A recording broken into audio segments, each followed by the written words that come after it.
Good evening, ladies and gentlemen. Or good morning, good afternoon. I don't know where you're listening from. All right, so we're going to get into this trial. And I came across this trial. So I'm kind of like following up with y'all, but I got to catch up. Uh-oh, I'm actually. Okay, I'm so sorry there. All right, so we got to catch up a little bit on this trial. All right, so we basically, today was day 3, but we're going to be getting into day 2. Why are we getting into day 2? Because you know in the channel we love to do these body cams. All right, so we're going to get into day 2 with the body cam a little bit more. So I'm just going to show a little bit of clips. But tomorrow I'll be doing some more. I'm going to be covering this trial, so I'm going to try to catch up. So ladies and gentlemen, what you do is make sure you hit the like button, share me out, leave some feedback and all that good stuff. If you need to reach out to me, look in the description. You can find my email address and we can go from there. All right. All right, so what are we up to here? Let me get this off here. All right, let's get it, ladies and gentlemen. All right, and also the speed is going to be on 1.25. And on your end, you can slow it down so it can be on the, speed, whatever's comfortable for you. Let me go a little bit. It's about to start. Trying to get. Let me fast forward till we get to the guy on the officer on the stand. Tim Johnson requested that through Tim Johnson Tim Johnson requested that through a radio system for a UGA police officer announced close by. Who does he work for? Ascot County Police Department. How long did it take you to get on scene? Maybe 5 minutes. I was in the 5 Points area, so I wasn't far away. When you responded, were you in uniform as you are today? Tim Johnson.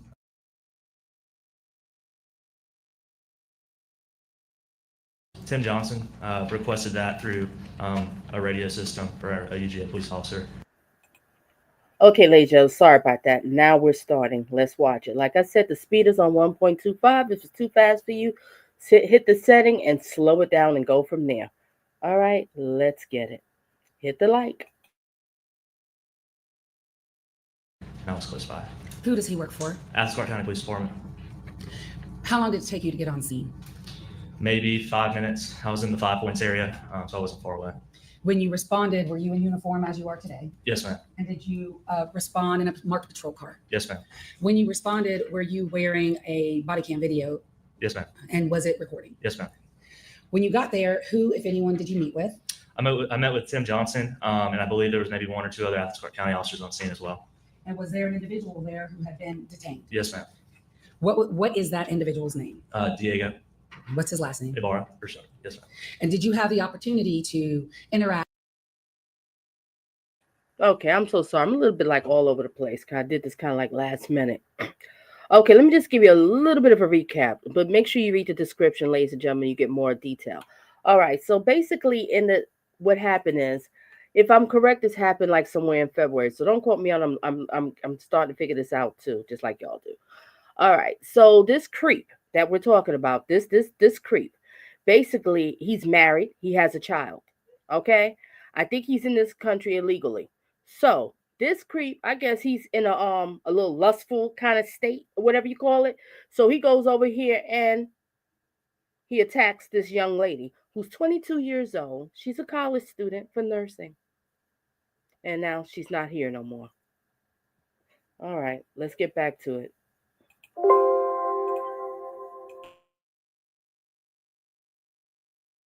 Act with Diego Ibarra that day? Yes, ma'am. Did you have the opportunity to observe Diego Ibarra that day? Yes, ma'am. And if you could tell the court approximately how long were you with Diego Ibarra that day? That day, several hours, probably upwards of 5 hours. And without telling us what he said, did you ask Diego Ibarra questions? Yes. Did he answer your questions? Yes. And for the record, in what language were you communicating with Diego Ibarra? I was using a translator to speak Spanish to him. I can't speak Spanish, so I was speaking with one of my Spanish-speaking officers who was relaying the questions to him. At some point, did you call 2 Spanish-speaking officers out? Yes, ma'am. Who are those officers? What are their names? The first one was Mason Bridges. He's a corporal. And the second one was Rafael Sayan. He's a corporal as well. Could you spell Corporal Sayan's last name for Madam Court Reporter? Sayan. And are both of those individuals native speakers? Yes. Of Spanish? Yes. So they were helping you translate? Correct. I want to approach, sorry, I don't have to ask that anymore. One moment. going to approach and hand you a few things. First, I'm going to hand you what's been marked for identification purposes. It states Exhibit 177. Do you recognize 177? Yes, ma'am. What is it? My body camera footage. Have you seen it prior to today? Yes, ma'am. Is a fair and accurate recording of your body cam footage on the 23rd day of February 2024 at the apartment complex that we just discussed. Yes, ma'am. State moved to admit states 177 and request permission to publish parts of it. Your Honor, I'm going to have to judge here today. Unlike other body cam we've seen in this video, we have, I would say, a contested witness, Diego Ibarra, and then later our Jose Ibarra giving statements. To the extent that those statements are on the body cam, we have to object. What we could do, Your Honor, we don't intend to offer the statements, the content of those statements until and after those witnesses testify. So at this time, we can play those portions of the body cam on mute, so that we are just offering this part of the body cam for the images that you see, and we don't have to play the audio. The only time we intend to play a part of the audio for State's Exhibit 177 is with the next witness, who's going to talk about statements made by this defendant that was seen to be a statement made of a defendant, which is not here today. Very well. It will be admitted for that purpose. No restrictions at this time. And so I'll mute it when we're talking to the other two residents. The audio will come back in when this officer enters the residence. So if at any time if you feel like I have violated that stipulation, I would just ask that you make a contemporaneous objection so we can handle it. Yes. Thank you. Handing you what's been marked as State's Exhibit 178 through 194. I'm gonna have you look at all of those, and then I'll ask you some questions.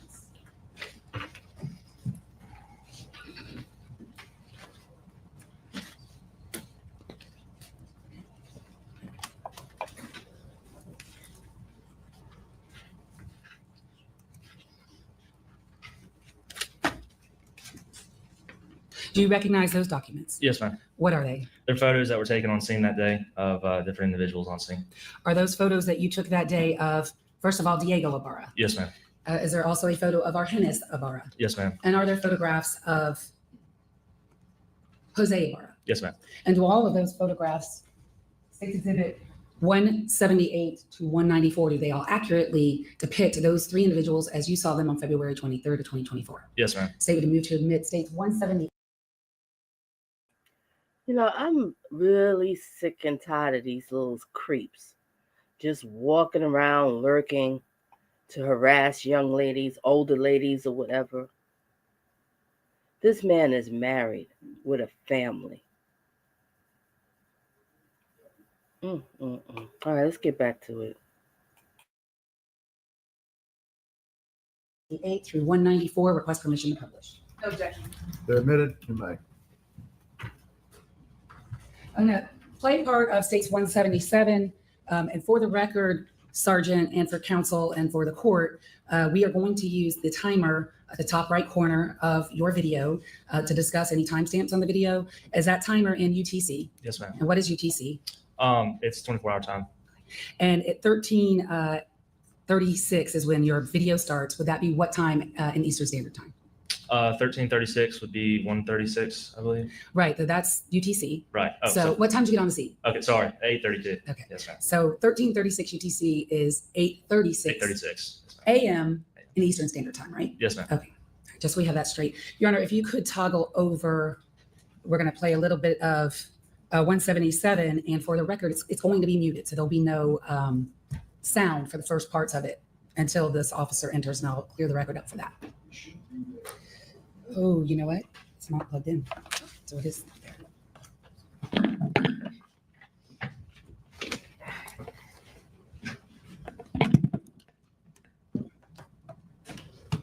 we go. Thank you, Your Honor. I'm going to make sure it's muted.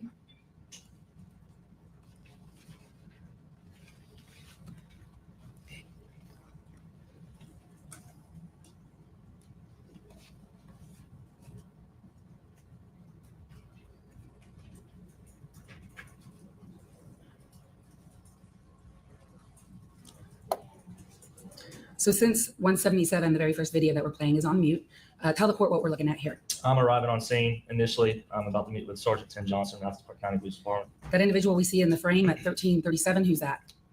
That is Sergeant Tim Johnson. I can't remember the name of the other officer in the background, and that is Diego in the red sweatshirt.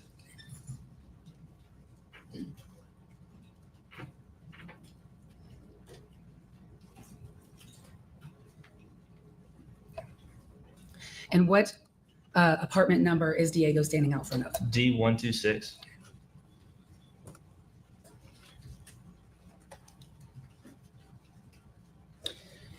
Does Sergeant Johnson show you an image at some point in this encounter with him? Yes, right now he's showing me a still frame image from video that they had recovered that I didn't have at that time. And that still frame image, do we see it in your screen at 1337? Yes, ma'am, on the phone. And was that an image taken from a dumpster nearby? Yes. So he shows you that image, and then what do you do? This is news to me. I was coming on shift roughly maybe an hour before this. So I relayed that to my superiors who were about to pull up, coincidentally, and explained to them that, hey, they've got footage. At that time, I was not aware that they had already been aware of that footage.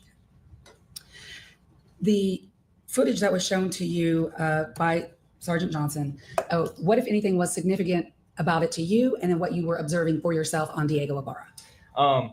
At first, videoing it or reviewing the video, the still frame photo, Sergeant Johnson informs me that the image shows a male holding a hat or having a black Adidas hat. And then he informs me that I couldn't necessarily see from that distance until I get closer to Diego, but that Diego is wearing an identical hat, a black Adidas Blaubill hat. Did you make any observations about the hat that Diego was wearing? Once I got closer, yes, I noticed on the back what I believe to be dirt on the brim. And was that significant to you? Yes. Why? Because I was on scene when we located Laken the day prior. She did have a lot of dirt, mulch, and things like that on her body. And I felt that if an individual was wearing that hat and was touching Laken in that manner, dirt could have been transferred to the hat by moving the hat. So I'm going to fast forward a little bit for the record. At some point, you began talking to Diego Ibarra through your interpreter. Correct. Yes, ma'am. And how would you describe Diego Ibarra's demeanor with you and with you? I mean, he's compliant. He's not posing any issues. Obviously, there's a block there through communication.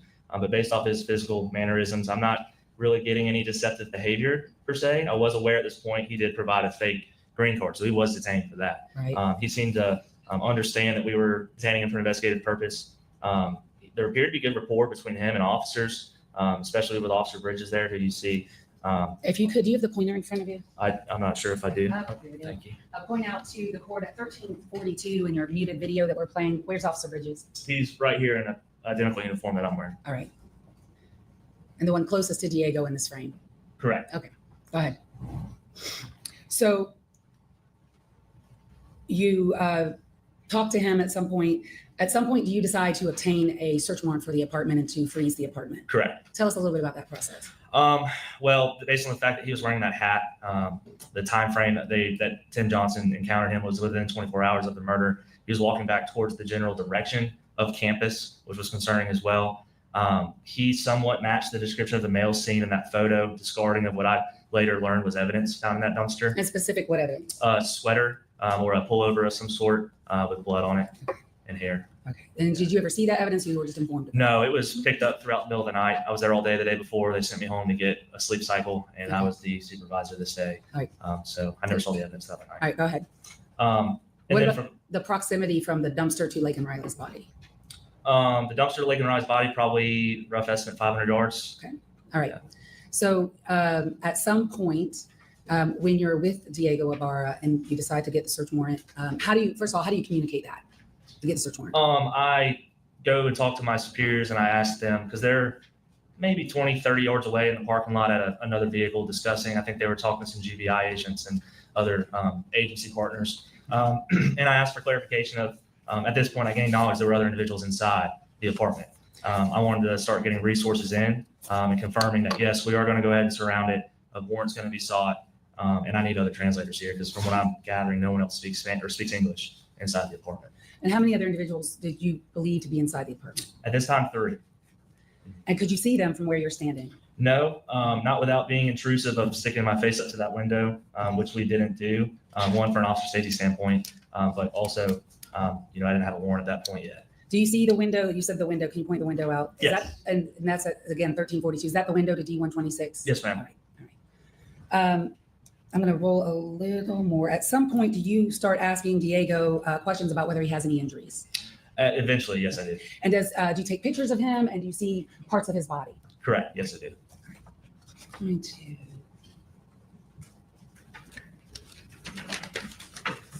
The video first and then show you some photos. First of all, did you, you mentioned to us that there was a fake ID, so you knew he had given a fake ID. Tell us a little bit of that process. I didn't obtain it myself. It was provided to Sergeant Johnson when he located him and was identifying him. Sergeant Johnson provided it to me and stated, if you look at it, there's 2 different dates of birth listed. There was one vertically on the side and then one listed with the rest of his identification information. So did you agree with Sergeant Johnson's assessment that this was not a valid form of government identification? Correct. Yes, ma'am. I'm gonna go to, and still muted. Okay.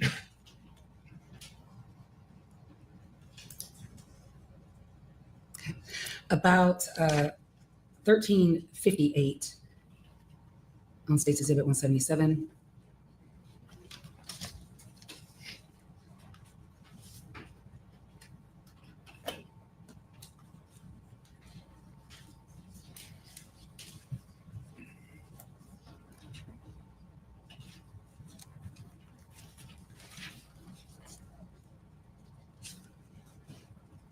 What are we looking at here now at 1358? I believe at this point, my captain, Seth Robinson, was interested in seeing his hands.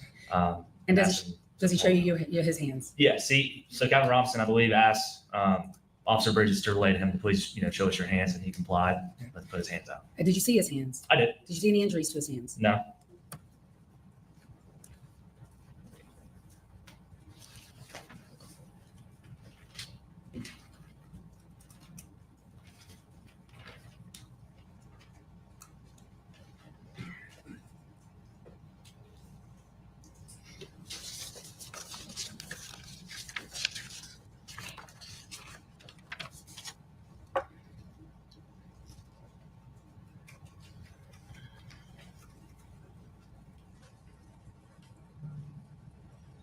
At 1359, what are we seeing Diego Ibarra do?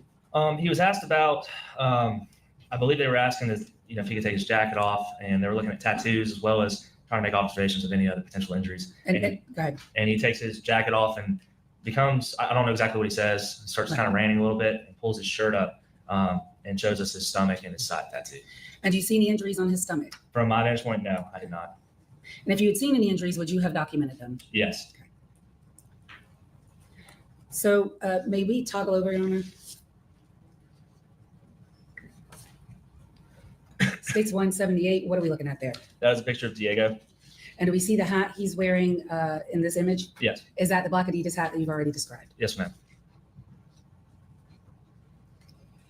States 179.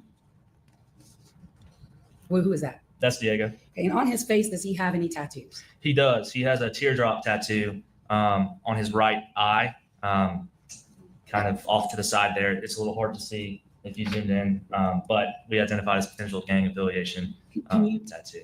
Can you point to that on Yes. the right side for 179? Okay. So what that image is, or that mark on his face at States 179, was that an injury? No, it's a tattoo. All right, thank you. States 180, Again, it's Diego. and do you see a tattoo on his neck? Yes, ma'am. All right, just point to that. 182, Diego again. okay, does he have tattoos on the back of his neck? Yes, ma'am. Could you please point to those? 183, So a close up of the picture we just looked at. and in 183, can you actually see the rest of the hat? You can, yeah. Okay. 184, Rib cage tattoo. I'm not sure what the design was.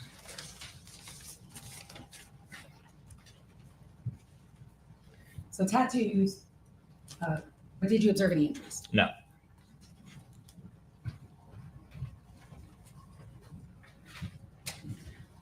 At some point while you are there, Sergeant, and approximately how long are you at this apartment complex that day? All day from 8:32 in the morning, and I don't think I was released till probably 8 or 9 o'clock at night. All right, I'm gonna go back to a different section of your video. And again, it's played on mute. We are now at 1434 in the top count for the record. So that would be 9:38 a.m. Am I right about that? Yes, ma'am. At 9:38 a.m., we see an individual in a yellow shirt. Can you please point to that person, first of all? And who is that person? That is a brother Argenis, either Argenis or Argenis Ibarra. And how did this person appear in this video? What happened? He, while speaking with Diego and waiting for resources and other things, he walked out with a trash bag, like a 5-gallon plastic white trash bag that you would buy at Kroger. Was he detained as well? Yes, And did you photograph him that day? we did. And I don't need to toggle over, but states 185. Who was that? That's Argenis.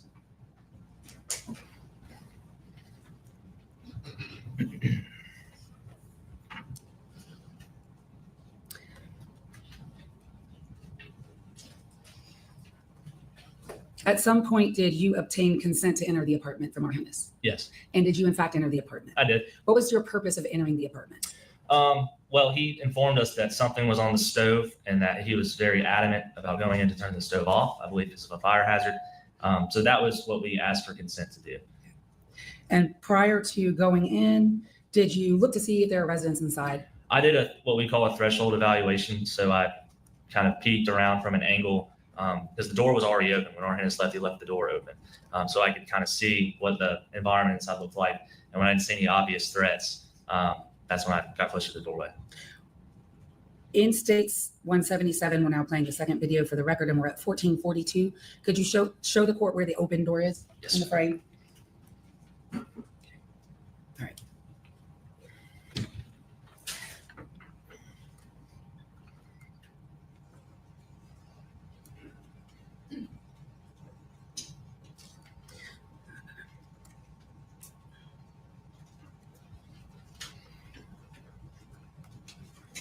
I'm going to fast forward a little bit to the time where you made entry.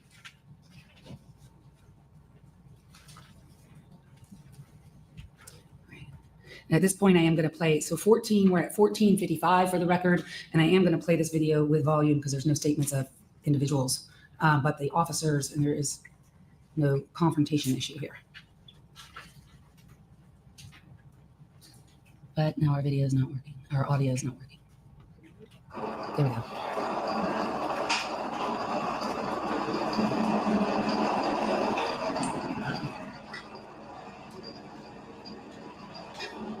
That's back by the bedroom. I don't know if that's an emergency. We're gonna go in there. It's just strong food. I'm gonna go put up man. That's true. Yeah, do you?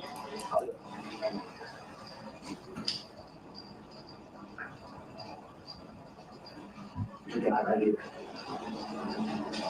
There's a guy right here. Yeah. Hold on. Hold on. Hold on. Hold on. Hold on. Hold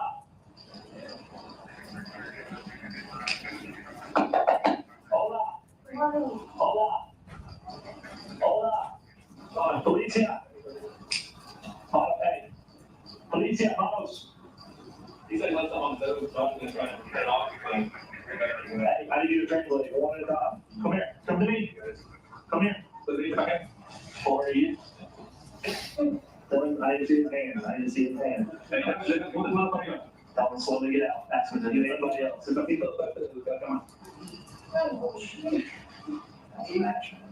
Right. Stay slowly.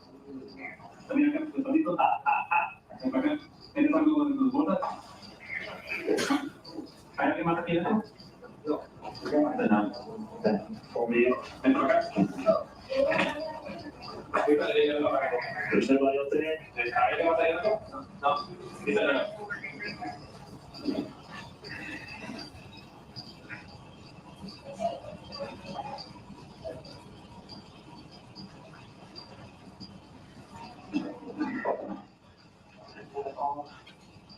Trying to stay sharp.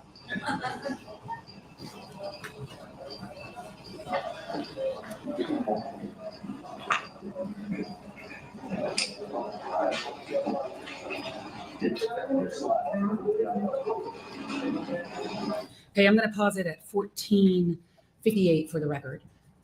Were there people inside the apartment? Yes. How many? 2, What were they doing? laying in bed. Could you see their hands or their bodies? No. You had Bridges translate for you at some point, and when you went in, we could see a light. Were you holding a flashlight in your hand? Yes, ma'am.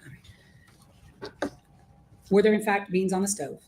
There were in a Okay. crock pot, the ceramic part of a crock pot. All right, and you turned those off? I tried. The individual, first of all, the two individuals was one male and one was female. Correct. Okay. The female, what was her name? Her name was Rosabelli, and I can't remember her last name at the moment. The other male that was in the apartment, what is his name? Jose Ibarra. And do you see that person that you pulled out of the apartment at 14:58 in the screen? Yes, you do. And what color clothing is he wearing? Red shirt, black shorts, and like black and red sandals. And the person that you pulled out of the apartment on 23rd day of February 2024, do you see him in the courtroom today? I do. Please point to him and describe an article of clothing that he's wearing for the record. He's wearing a striped button-down shirt. May the record reflect the witnesses identified the defendant. No. Did you at some point have the opportunity to observe Jose Ibarra, the defendant, on scene? Yes. How close were you at times to Jose Ibarra? Your normal conversation distance, maybe a foot and a half.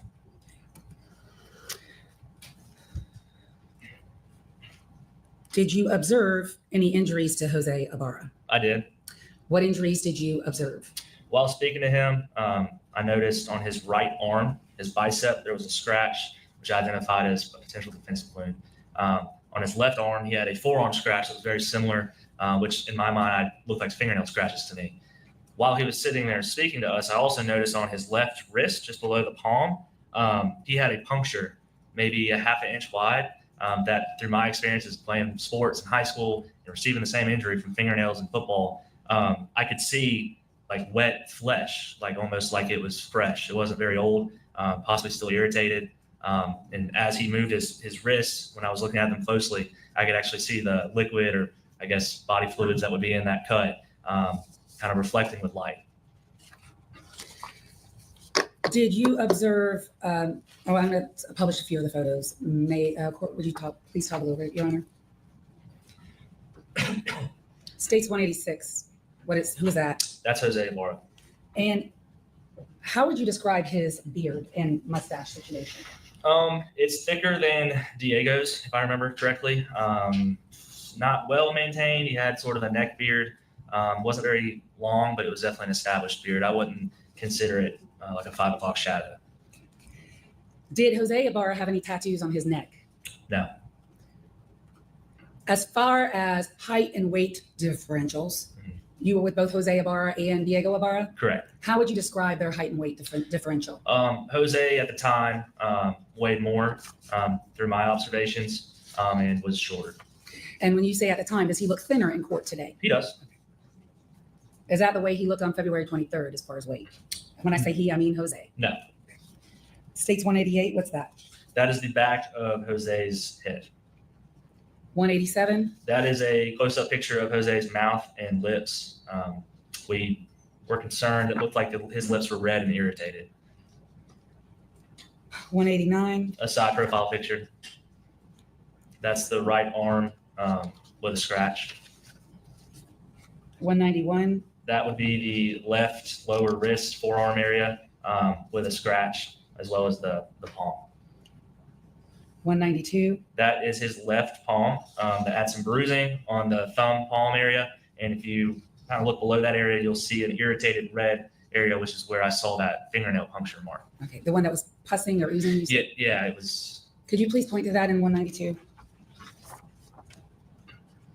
At the middle of the screen, thank you. Right. 193? That's another picture of his right arm with a tattoo, but also you can see the fingernail scratch. And 194? That is a scratch on his forearm.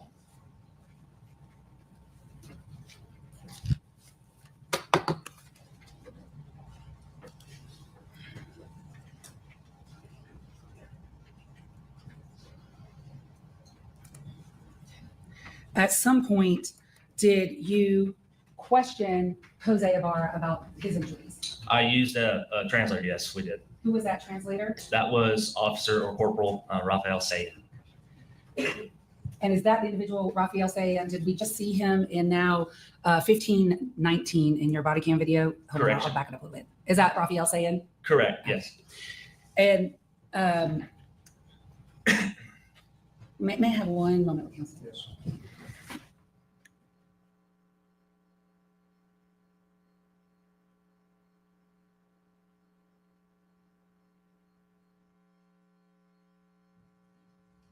Sergeant Epps,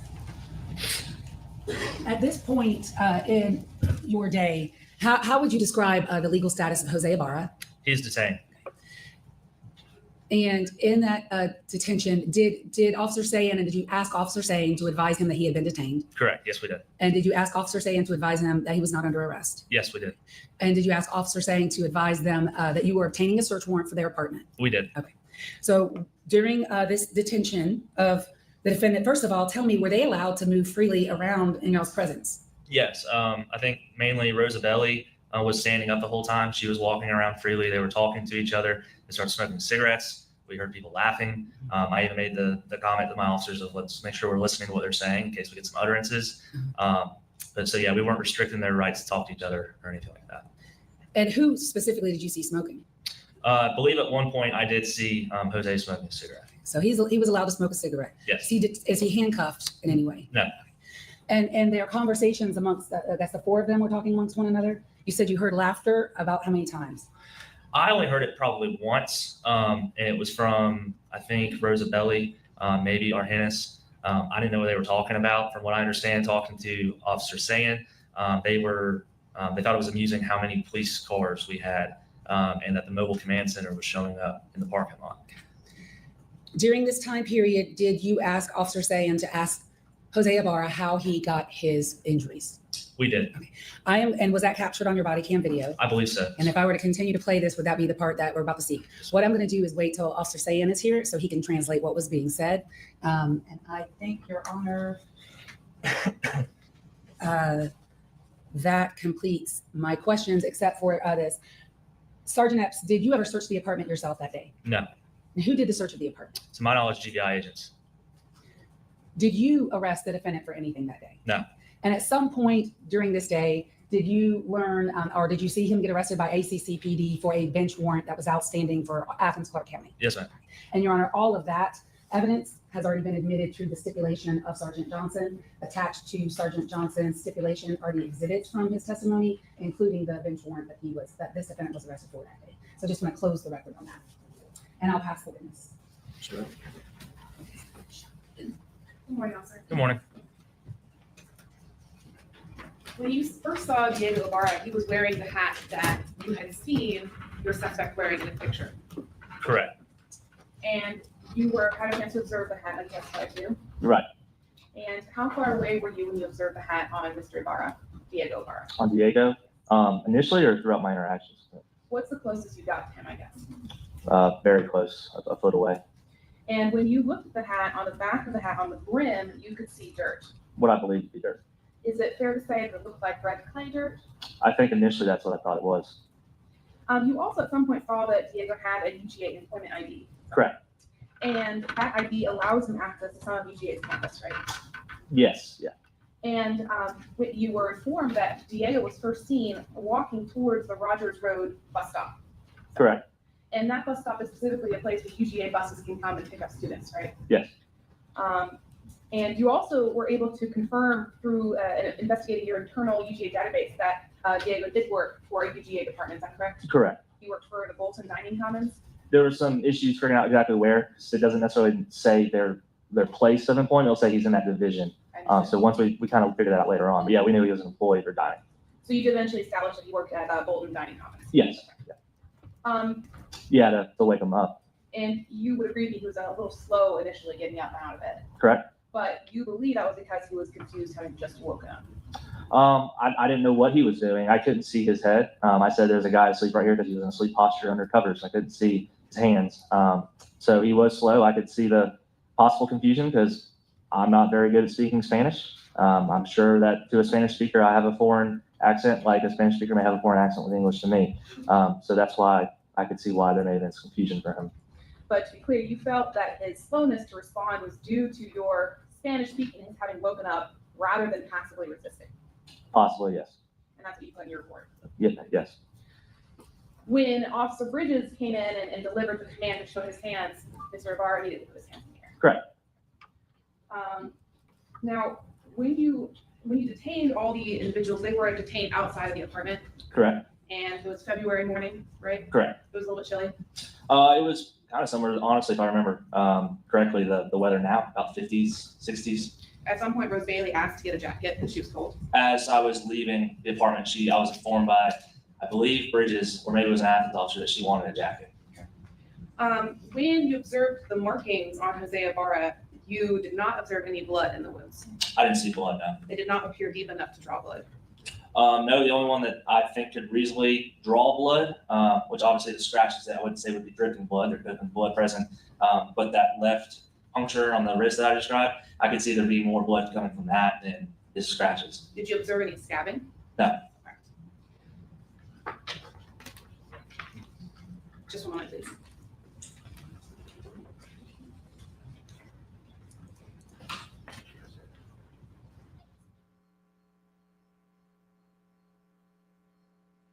I don't have any further questions this time. Redirect. No, sir. Can you be excused? Yes, sir. No objection. Excused. Thanks, sir. We call your next witness. State calls Raphael Sayin.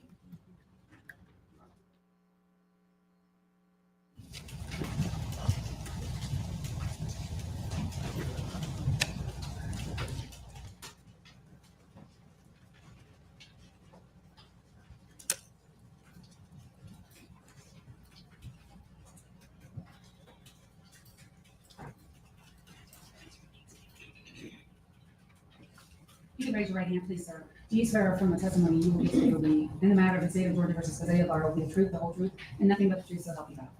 Please take a seat, state and spell your first and last name.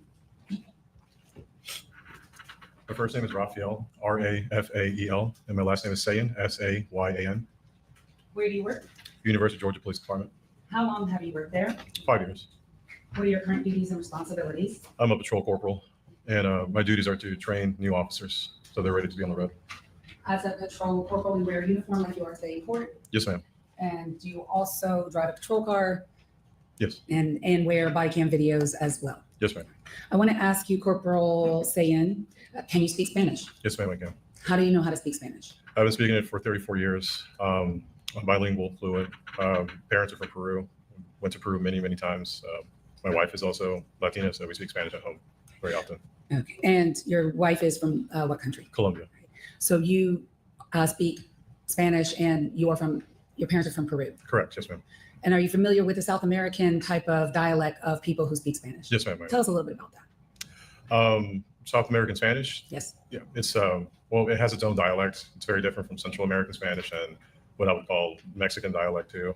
So it's easy to pick up when you hear it, especially living within those communities for many, many years and growing up with it. But there is a different dialect to it. Do you believe you're well versed in South American Spanish? Yes, ma'am.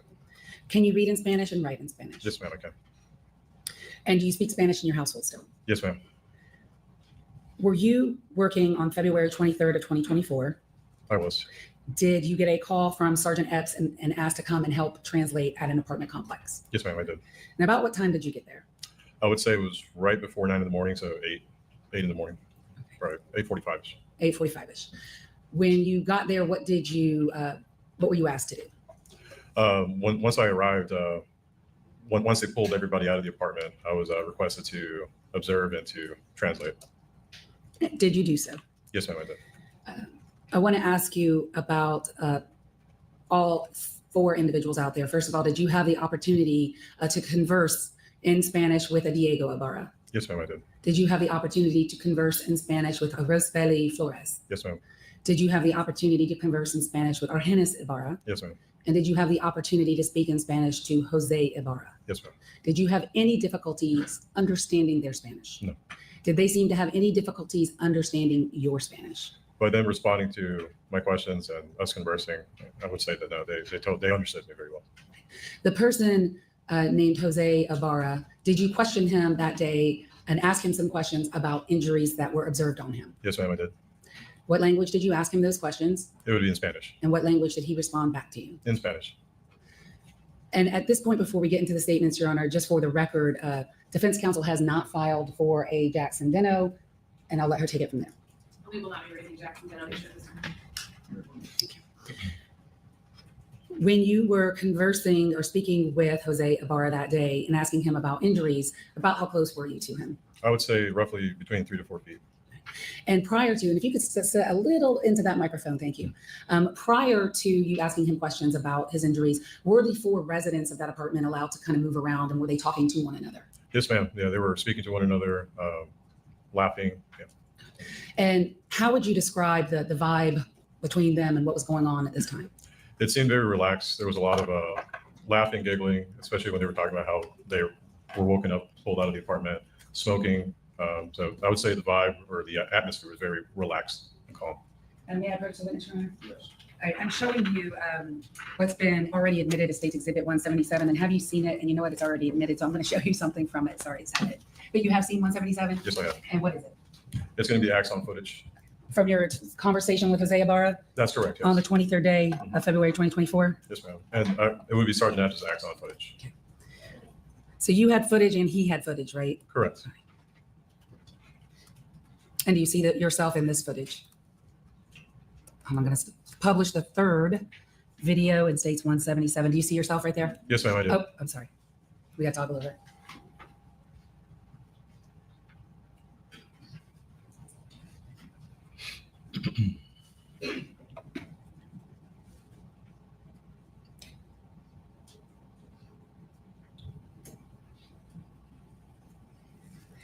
And this may be a little difficult to do. Hopefully you're going to be able to hear it. But what I would like you to do for the record is translate to us exactly what you asked him and exactly what he said back to you. And if you have problems hearing it and you need to hear it again, just let me know and we'll rewind it. Yes, ma'am. Thank you.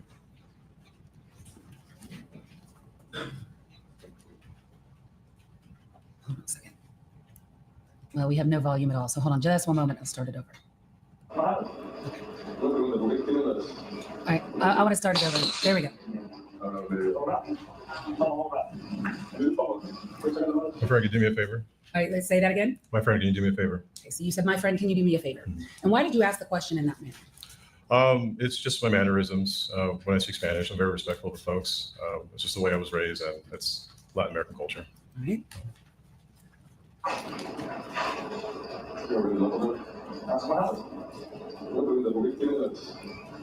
I asked them, I have a question, why, and then I point to my left knuckle, why is this red?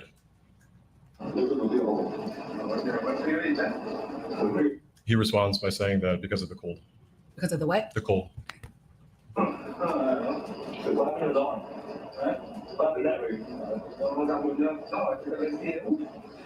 I asked him what happened there, and he. And for the record, we're at 15:20 of the video, and he is pointing to his left arm. It would be his right Or bicep. his right arm, sorry. Mhm. A little backwards. His right bicep. Okay, and you asked what? I asked what happened there, and he said that he had a scratch, but he didn't exactly explain from where or how. What happened there?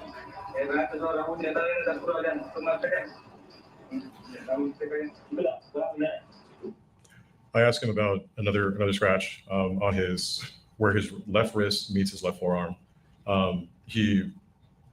If you could actually just repeat that part I right will. there. What happened there? I asked him what happened there. Okay, what you said what? What happened there?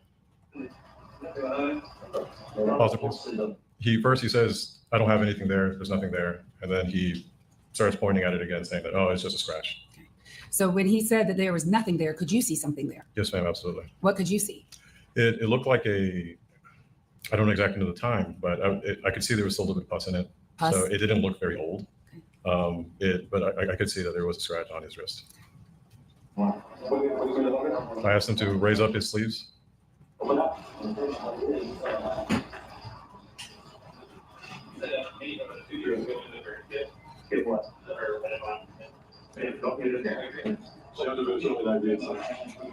Okay.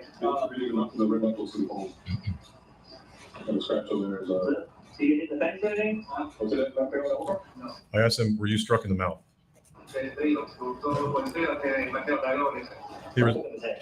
He responded to me that no, he was not struck in the mouth and that it's the cold air on his lips, so he uses chapstick. I asked him to raise up his hair. I also asked him to raise up both sides of his hair. What did you observe when he raised up his hair? I could see that there was a red mark going across, like as if he had been wearing a hat.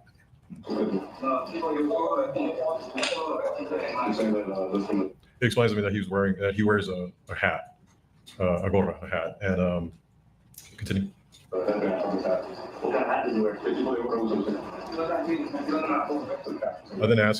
I asked him what type of hat, and he motions over to Diego, who's sitting to the right of him, that it's a hat very similar to that one that was on Diego's head. Thank you. And does that complete your conversation with Jose Ibarra about his injuries? Correct. Yes, ma'am. I want to ask you, at some point, does he use the word for nail in Spanish? Oh, no, he doesn't. Okay. Do you use that word? In Spanish? Yes. The nail. So the word in Spanish for nail, as in like a fingernail, would be, excuse me. Sorry, I apologize. I'm drawing blank right now. Yeah. But it would be uña. Okay. But I didn't hear that. Okay. He didn't respond that to me. He did not. Mhm. What was the question that you asked with uña that he did not respond back to? Well, I had asked him how did he receive those scratches, and he didn't give me a clear answer at all.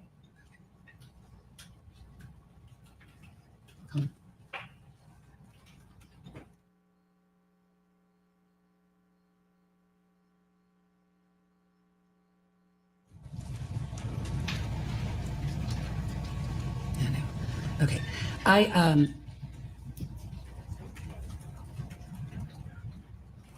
want to have you hear this one section, Corporal saying.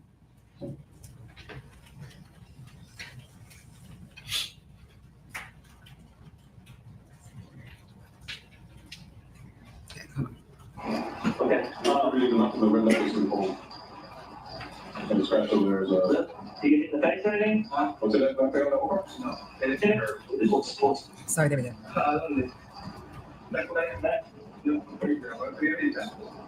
We're back at 15:19. If you could just listen to this again.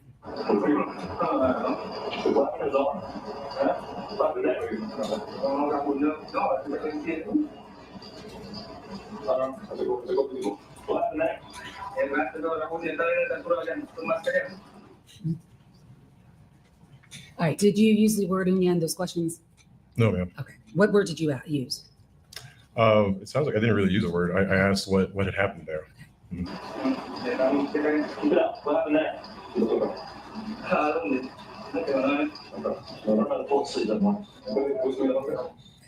And his answer to the specific one about the left wrist was what? Well, first he said where. I mean, Okay. the way it looked like he was acting as if there was nothing there, but I could clearly see there was a scratch. At first, that's what he said, where, and then what? And then he pointed at it, and again, he doesn't really tell me how he got it. Yeah. One moment, Your Honor. One final thing. Corporal saying, the phrase in Spanish, yo tengo, what does that mean literally? Yo tengo would exactly translate to I have. That's all I have. Thank you, sir.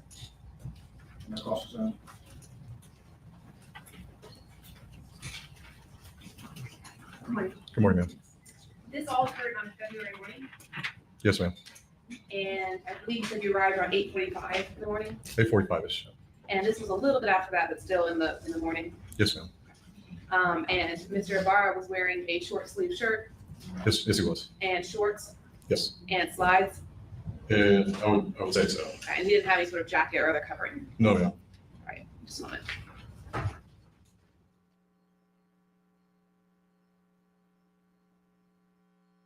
And when you asked him about a hat, and he gestures towards, Mr. Diego Ibarra, he doesn't say, I wore that hat. He says, I wear a hat like that.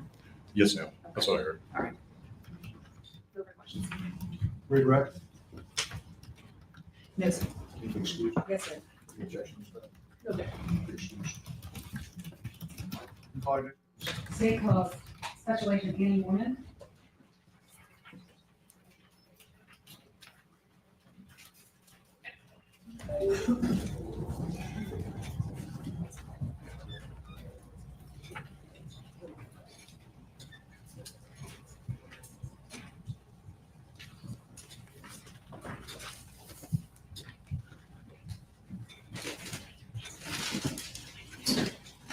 if you could raise your right hand, please, ma'am. You swear from the testimony you will give today will be the truth.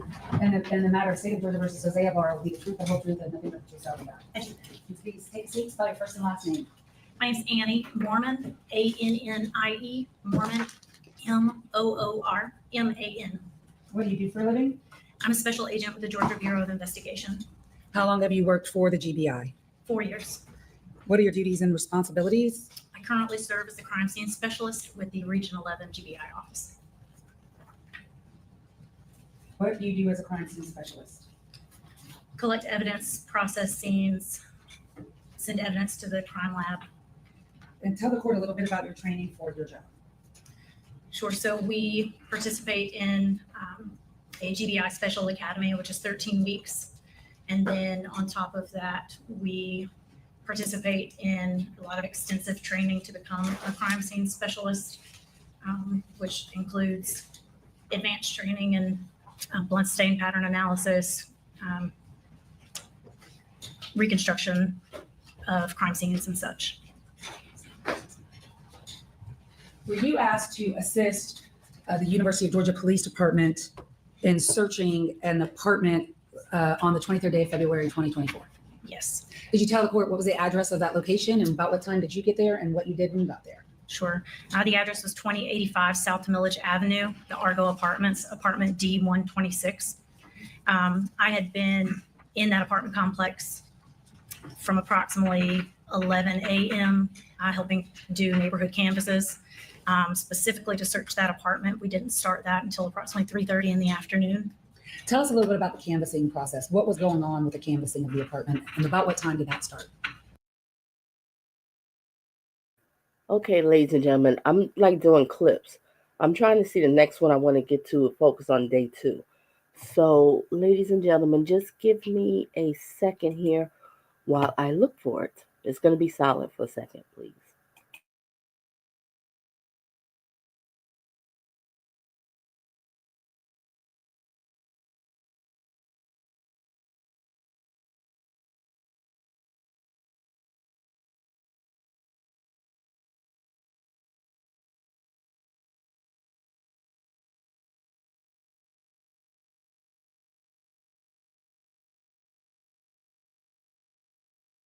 All right. Okay, ladies and gentlemen, we're going to do this clip here. Let's watch this one. Let's see a little bit more. I want to see what this person has to say on the stand. Let's listen.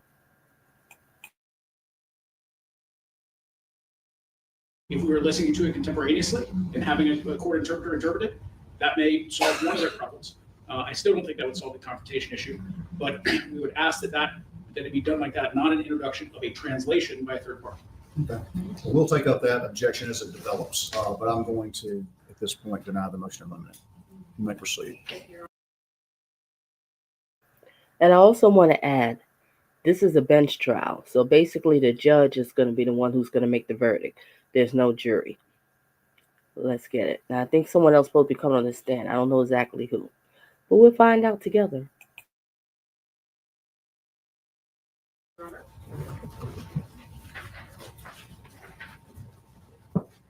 Can you raise your right hand? Yes. Do you swear or affirm the testimony you're about to present to this court on the state of Georgia versus Jose Antonio Ibarra shall be the truth, the whole truth, and nothing but the truth, so help you God? I do. Will you state your name for the record? My name is Abesis, A-B-E-I-S-I-S, last name Ramirez, R-A-M-I-R-E-Z. And how are you employed?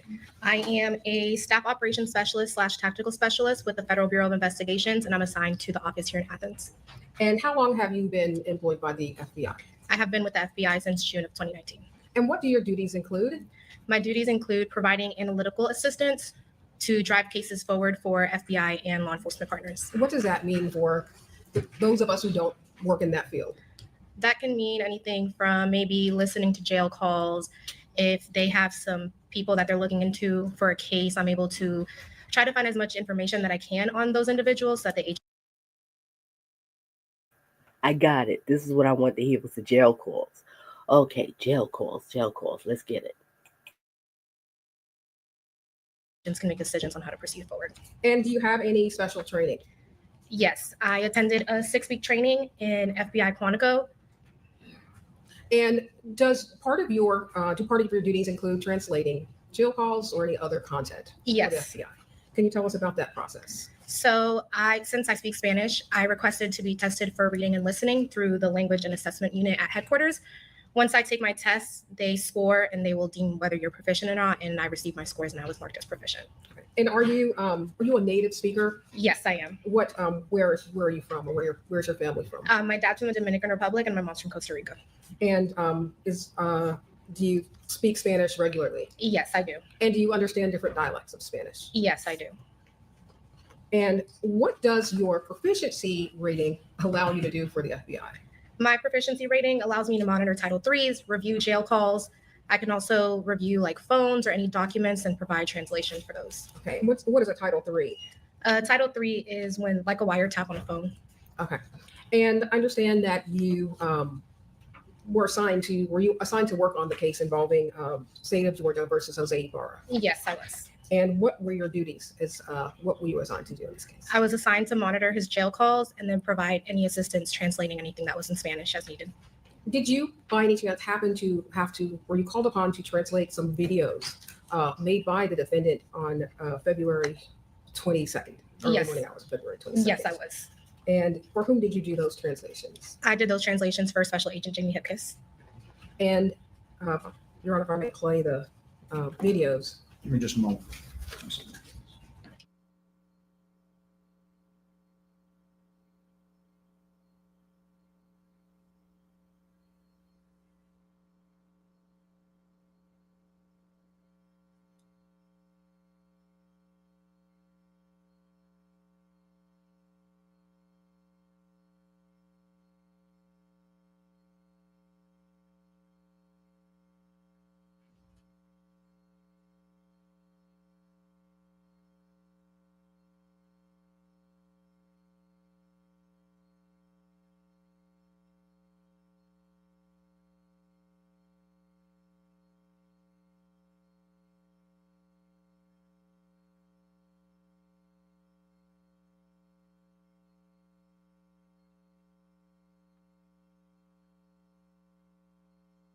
Ms. Jackson, is the state's position that Ms. Franco's side of the conversation is being offered for the truth of the matter?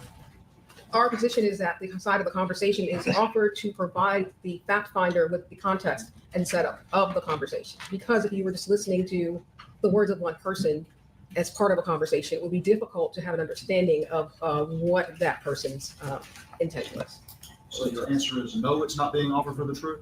That's correct, Your Honor. I'm Yes, not the trying answer is no. I'm not trying to lead you. I'm No, just the trying answer to is no, figure Your out Honor. the answer to my question. The answer is no. It's being, what I said in my argument, it's being provided for the purpose of showing the context of the conversation. Okay, and I thought that's what you said the first time. I saw you standing up. I'll hear from you. Judge, I think inherent in that would be a requirement of the fact finder to believe that what one side of the conversation is saying is true in order to put any meaning on the other side of the conversation. That's the whole point of understanding it, is that you have to believe that both sides are true, or neither side's true, unless we were able to confront the witness that was making those statements. So typically, this is what becomes interesting with me being the trier of fact. Because as we know, typically, I would be listening to the motion in limine and hearing the recording outside the presence of a jury and making a decision. But as we sit here at this point, I haven't heard it. So here's the way we're going to proceed. We're going to go ahead and I'm going to hear it, and then I'll consider whether or not I'm going to consider it. I think that's all I can do. Thank you, Your Honor. Okay. Right now, we will go forward and play the slides from Agent Hipkiss's presentation that were translated by Specialist Ramirez. Okay, we'll start first with slide 22.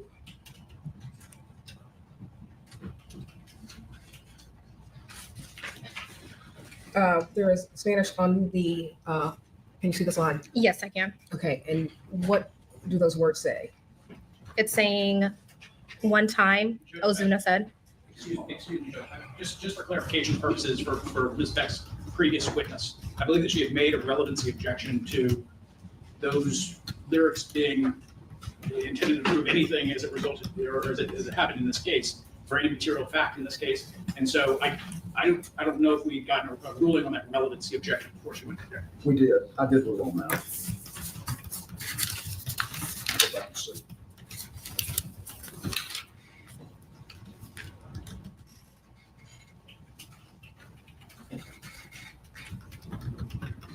I indicated I did, but I am finding it relevant or denying the objection based on relevance. Thank you. All right. Let's go to slide 20.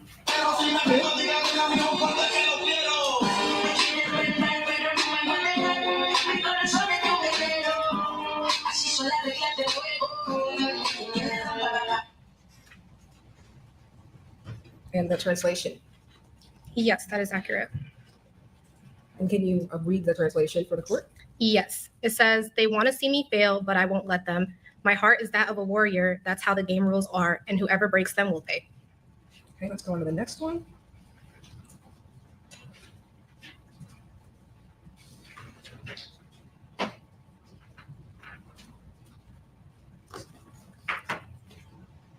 Yo necesito ganas, no querer ganar. Si algún día perdiese mi medio perder, me duele haber corrido para no llegar. No sé qué términos la mitad también. Ya me crecieron miedos que nunca eduqué. Y no sé respuestas como pregunta. Okay, did you translate this one as well? Yes, I did. Okay, what does this, how did you translate that music? It says, I need motivation, not wanting to win. And if one day I lost my fear of losing, it hurts to have run, not to arrive. Now I know that the journey is also the goal. I've grown fears that I never educated, and I know the answers for not asking. Okay.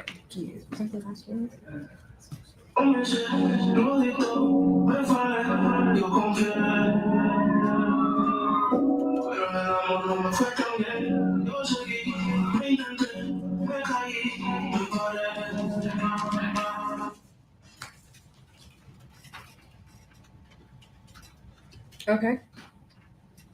This one says, I started, gave it all, fought, I trusted, but in love, I didn't do so well. I kept going, I tried, I fell, I got up. Thank you. So now let's talk about you monitoring jail calls. You mentioned that that is part of your duties and that you were assigned to do that as part of this case. Yes, ma'am. When did you start monitoring jail calls? I started monitoring Jose's calls March of 2024.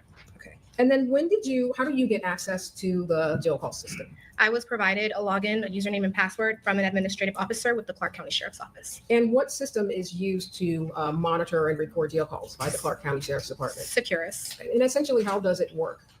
So normally I would log on to Securus. I am able to search for someone who's incarcerated at the jail by name or their ID. I'm also able to search by numbers that are dialed, and this helps me narrow down the calls that I'm listening to. So how would someone from who is incarcerated in the Clark County Jail, how would they go about making a jail call? How does the system work on that end? They normally would use the wall phone, or they can use their tablet. And then what would they do to log into? I've never had to make a call, so I'm not sure. Are they able to call specific numbers? Yes, they are. Okay. And do you know whether or not they have, most inmates have access to the secure jail call system? Yes, they do. Okay. And once you get your ID, you log into the system, what happens next? For me? Yes. You log into the system, and then what do you do next? I will go to communications. I can search an inmate's name. Usually if there's someone incarcerated, I usually search by last name. So if there is someone else that is incarcerated with the same last name, I will search by the inmate's associated PIN number. That way I can just focus on their calls. How do you ensure that the inmate number being used is the person that you think you're monitoring? In the system, each number is assigned a name, so I'm able to see the inmate's name as well as their PIN number. Is it ever possible for inmates to allow other inmates to use their PIN number or their calls? Yes, I have seen that before. And in that instance, how do you verify that you're listening to the right calls from the right person? So for example, in his case, if someone is talking in English, then that is a good projection that it's not him. I'm also able to see the numbers that are being dialed, and those numbers are not numbers that he dials on a regular basis. And in this case, were you able to identify certain callers by their phone numbers? Yes, I am. Who were you able to identify? I was able to identify Lane Franco. Okay, and what phone number did she use? I cannot recall the phone number off the top of my head. And approximately how many jail calls have you listened to in this case? I have reviewed approximately 2,000 and I have listened to approximately 400 due to most of them being marked no content. And who were the talkers or the speakers on the majority of these jail calls? Jose and Liling. And did you get to be familiar with their voices? Yes, after I did. listening to 400 calls? And then how did you classify the calls once you listened to them? So anytime I would listen to a call, I would either mark it as pertinent, non-pertinent, or no content. And did you isolate some pertinent calls for this case? Yes, I did. And was one of those calls, I don't have it on the computer here, made on May 11th Yes. of May 11th on 2024 at 6:41 p.m.? Yes.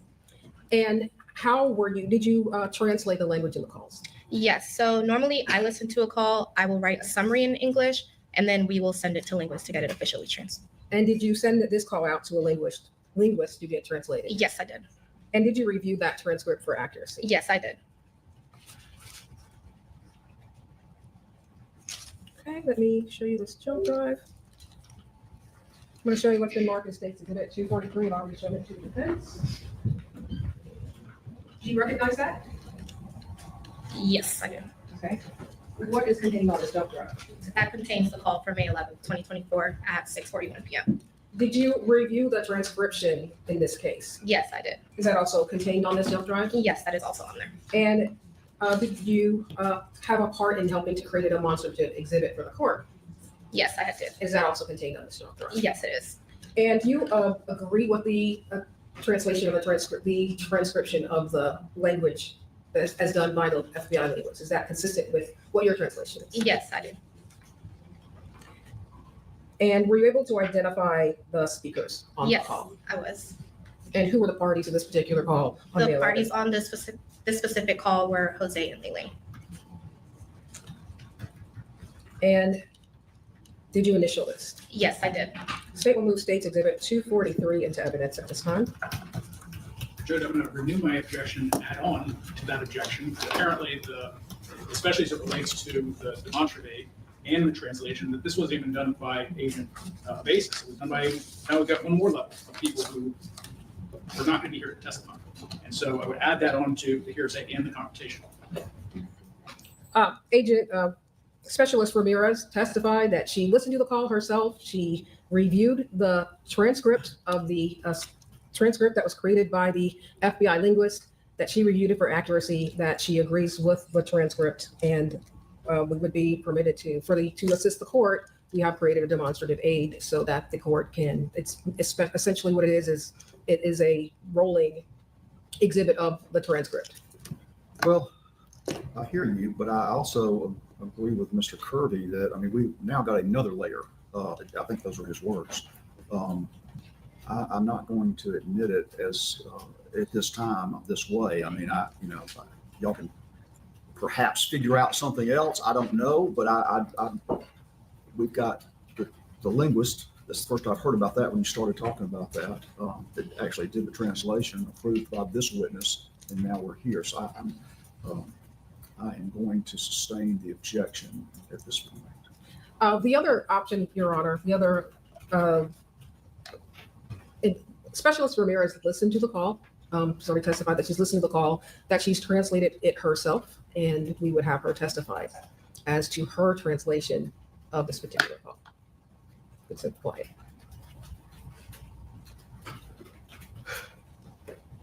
Which she's a certified, we've already established that she's a certified translator for the FBI. She listens to jail calls. She was able to authenticate the authenticity, identify the speakers, identify the method of recording the calls, and based on that, we would submit that she can testify as to what the call said.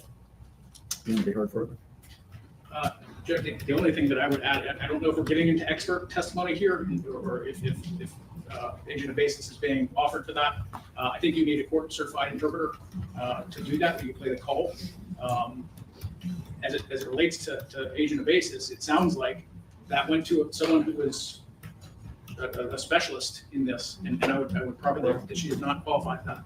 Well, I'll let you inquire further. You can would I her on her qualifications if you want to, but what I've heard so far, they've at least put up a prima facie case that she is qualified. So I'll let you inquire about that. So here's where we stand right now. I'm not going to admit it as it's coming from the linguist to Ramirez to here. However, if I am going to consider it, if there's a foundation laid by this witness as to the translation, I don't think the certified court interpreter, as we know them here, is required in this situation, but I don't believe so. So. And I apologize to Agent Ramirez, I'm saying agent basis, and that's Okay. not it. So with that, do you want to void out her on her qualifications, or?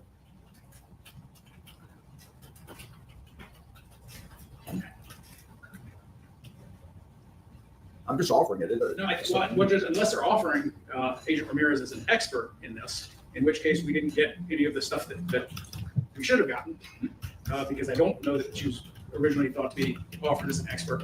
I think it would be more appropriate on cross-examination. That's okay. The defense keeps changing the standard.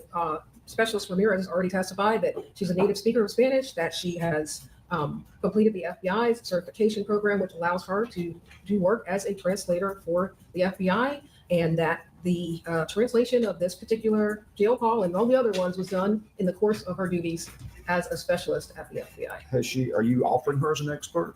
I am offering her, I could offer her as an expert. I could ask the court to qualify her as an expert in this area, given her qualifications. Has she testified in court proceedings before? Actually, she has not. This would be her first time. But if not, she could still testify as the person who translated the call in the course of her duties as a native speaker of the language. And the law does not require. It's a better practice to use a certified court interpreter, but it's not what the law requires. Want to be heard any further now? No? Okay. I'll let you go forward, and I'll leave it to you if you're asking for her to be allowed to testify as an expert or not. Did you have an opportunity to listen to the translation? Yes. Listen to the jail call? Yes, I have. Approximately how many times did you listen to it? I have probably listened to that jail call more than 10 times. And did you make a translation of the jail call? Yes. When I listen to a call, I normally type up a summary. And did you type up, did you make notes in this particular case? Yes, I did. And in that jail call, who were the speakers in the jail call? Jose and Laken. And what was the context for their conversation? In the conversation, they were continuing a conversation from a previous call discussing. If I'm correct, we're talking about this is a phone. I see you, Pam Money, I see you. If I'm correct, this is the jail call that this creep was speaking to his wife. But we'll find out. Let's just listen on and go from here. Thank you, everybody, for being here. Thank you for hitting the like. Let's get it. How he had went to UG.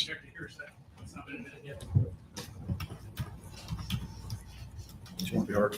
Yes, Your Honor, you've already stated that, or you've already overruled their objection to our admission of the content of the conversation, in that it's being offered for the admission of a party opponent and also as in context. This is about the same call, May 11th. Did I misunderstand your objection?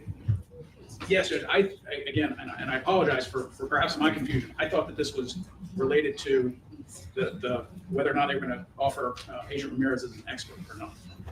I just told her to proceed. So I'll overrule that objection as stated.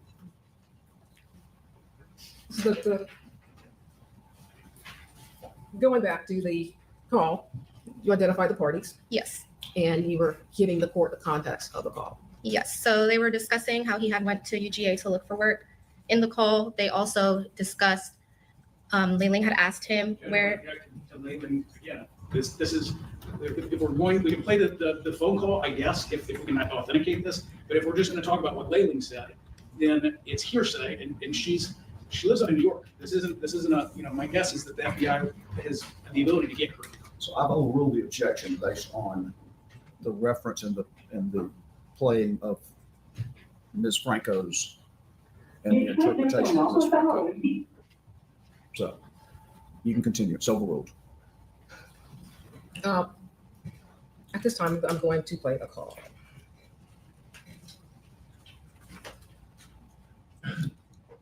And Specialist Ramirez, can you listen to the call and then give the court a summary of what the call says? Yes, I can. Diga Estados Unidos. Después del tono, por favor, diga Estados Unidos. Gracias. Esta llamada no es privada. Será grabada y podría ser monitoreada. Si cree que debería ser una llamada privada, oye y siga las instrucciones de texto para registrar este número como un número privado. Es posible que usted no vuelva ningún sonido de conversación de sus. Okay, can you tell us what that was? At the beginning of every call, there's usually an automated message letting the parties know that their calls are being recorded and that if this call should be private, they should hang up and follow the instructions provided by the jail on how to set up that number. Llamada, por favor, no cuelgue. Whoops. Okay, there we go.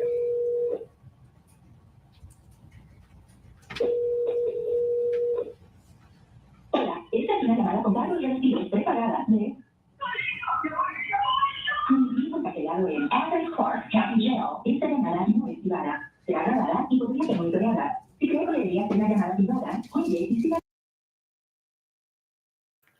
I'm going to switch the speed for this second right now because I want to put on normal speed. I normally do 2.5, but the reason I'm doing normal speed because we want to get, well, I'm just put on normal speed for this moment. Let's resume.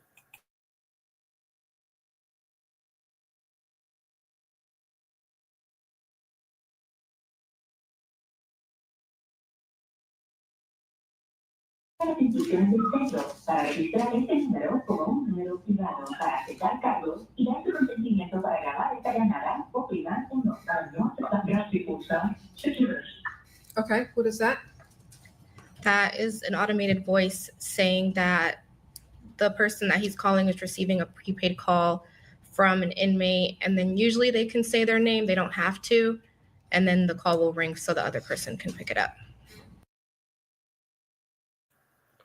I thought something else was going to happen different. Never mind. We're going to go back to 1.25.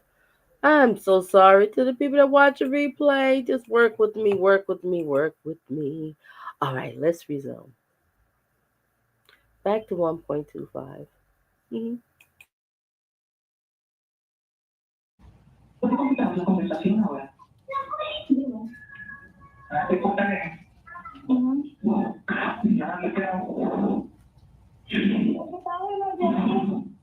Okay. He asked her if she's able to hear him okay, and she said yes, that it sounds better. He asked her where were they in the conversation, and she says we were talking about him going to look for the job. So what is the I'll move on to the next.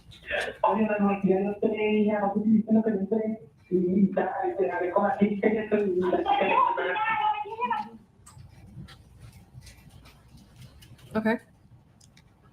He says that he went inside, he spoke with the girl. She starts yelling, saying that she's fed up.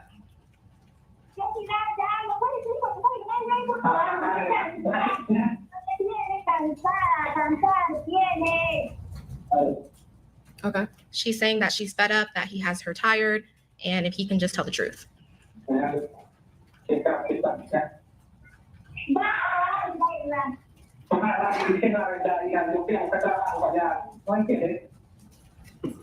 Okay. She says, are you going to or are you not going to say the truth? He tells her that he went over there to look for a job. Okay.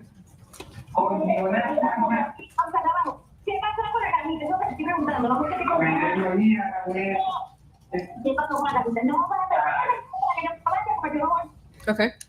She continues to ask him what happened with the girl.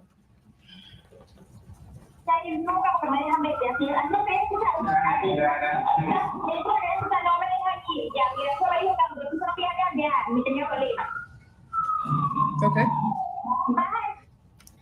She tells him, don't wait for me to come and see you because they will not let me see you. Immigration told me that if I step foot over there, I will be in trouble. Okay. You're reading off of something? I am not. I'm only able to see the audio that she's All playing. right, I apologize.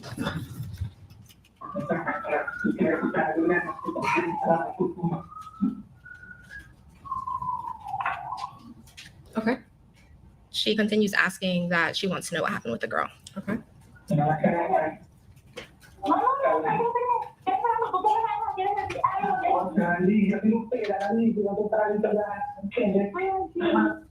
Okay. She tells him that he has to know something, and he just continues to tell her, like, Layling enough, Layling enough.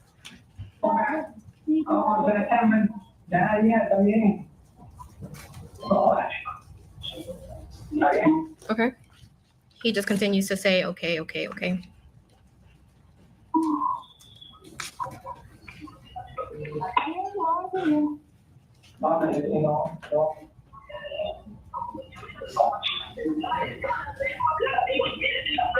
Okay. She asked him if he had smoked that day, and he said no.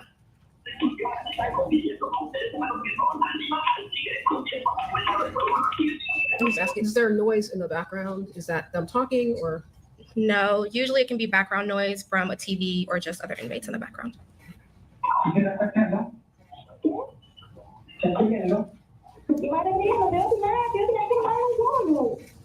Okay. He asked her if she's writing, and she's like, writing what? And he's like, are you writing? And she said, no, I'm not writing. I'm just fed up.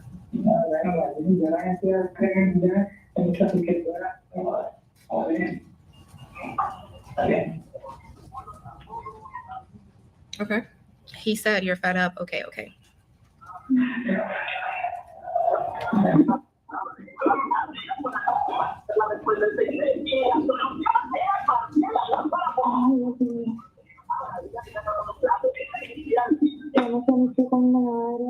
Oops. Okay. Can you? She said, oh my gosh. And then you cut off mid-sentence, so I can't. Let me go back a little bit. Yes.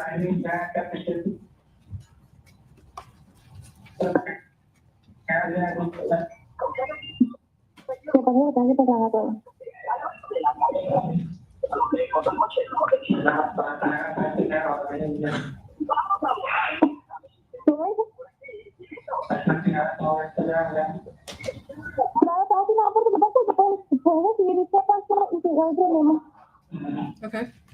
He's telling her, yeah, you're fed up. You're fed up. And she's saying, yeah, I'm fed up, and it's your fault.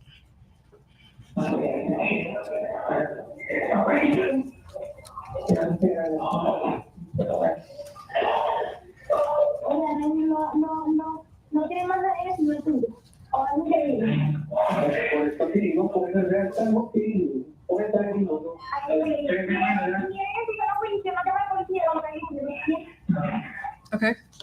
She said that she thinks it's crazy that they don't have anyone else's DNA. They only have his. And she said she doesn't understand how someone can see someone dying and not call 911.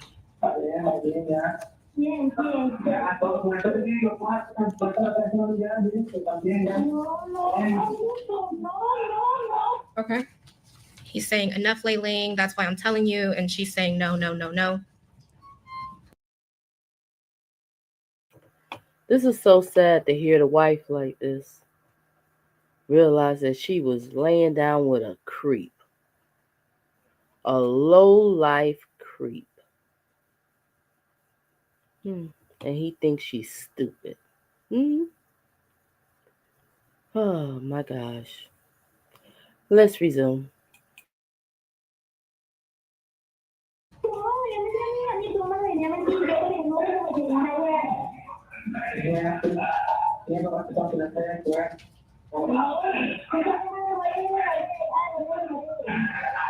Okay. She's saying that you're not going to come here and lie to me. I know you. You know something. And he's like, okay, Layling.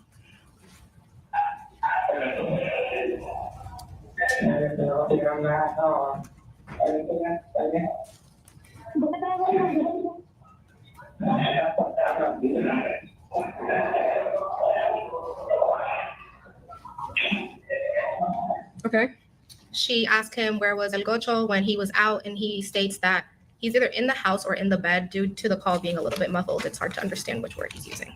Okay. And I'll stop it right there.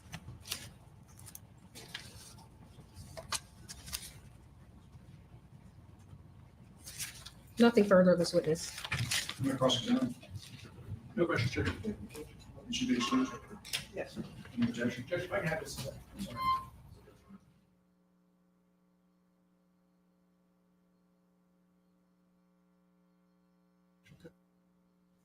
Thank you.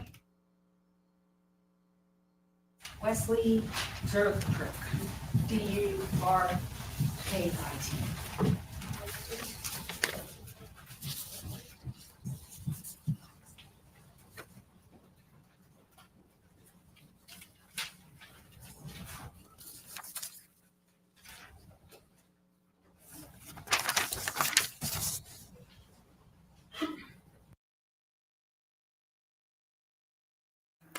Okay, ladies and gentlemen, I'm going to end it here. I just want to, listen to the body cam, and I want to listen to the phone call. I want to listen to those two things, and we're just doing a recap on this. And this was day 2. But today was actually day 3 of the trial, so tomorrow, I guess, will be day 4, and I'll be doing some recaps tomorrow. All right? So, ladies and gentlemen, thank you very much for being here. Thank you for engaging, and thank you for hitting the like button and stay tuned for some more of Donna Just Being Real. Adios.